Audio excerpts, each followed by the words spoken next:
If I told you that there's an exercise that you can do that won't take much time, but that can be one of the most impactful human resources things that you can do this year, would you do it?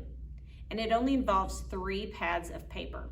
Don't do this electronically, actually use 3 pads of paper. So we call this the 3-list exercise, and I think it's very important for you to do. And so what we're gonna do here, and you can probably do this with your managers if you have a management team, is that you're gonna actually create 3 lists of employees, and every employee that works for you will be on one of these 3 lists.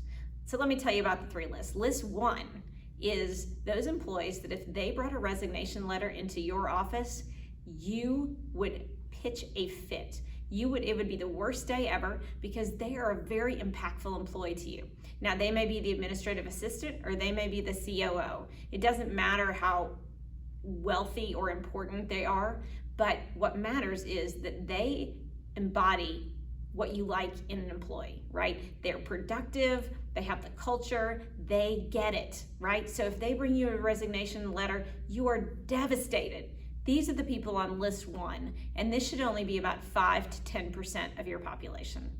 Now list 3, now these are the other people. If somebody brings you a resignation letter and you politely say, thank you for bringing this to me, you shut your door, and as soon as you shut your door, you jump up, do the happy dance, and you are very excited because they brought you a resignation letter because you've wanted to get rid of them for a while and just didn't.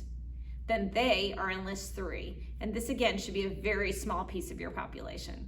And then list 2 is kind of the bell curve in the middle, right? These are not your very best employees and they're not your very worst employees, but this is the middle section of your employees that actually get the work done, you pay them well for what that they do, and they are well productive. So that's where most of your employees will land.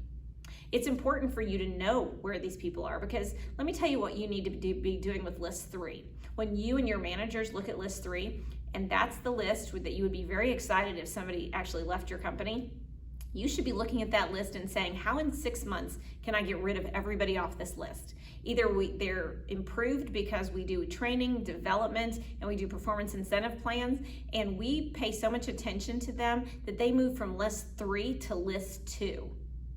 Or if we try that and that still doesn't work, then we exit them from the company. Because the worst thing for company culture is making and keeping employees that really aren't good employees. Everybody from list 1 and 2 sees that you keep list 3 there regardless of how bad they are, and it kills your culture.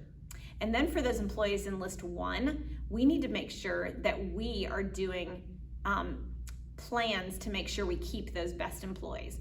Are you doing retention strategies on each one of those employees? You know, what is it that makes them stay at your company? Is it they want more time with their family? They need more pay? Are we making sure that those people are compensated greatly? Are we making sure that they have the right benefits, that they are given the right jobs, that we're giving them right training and development?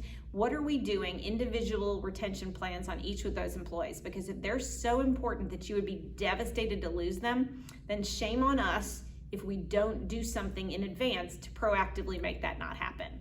So again, real good strategy, make those 3 lists, great opportunity for your management team to know where everybody stands, and then make sure that we're working to get those people on the right lists and make sure that we're doing the things that we need to do from a human resources perspective.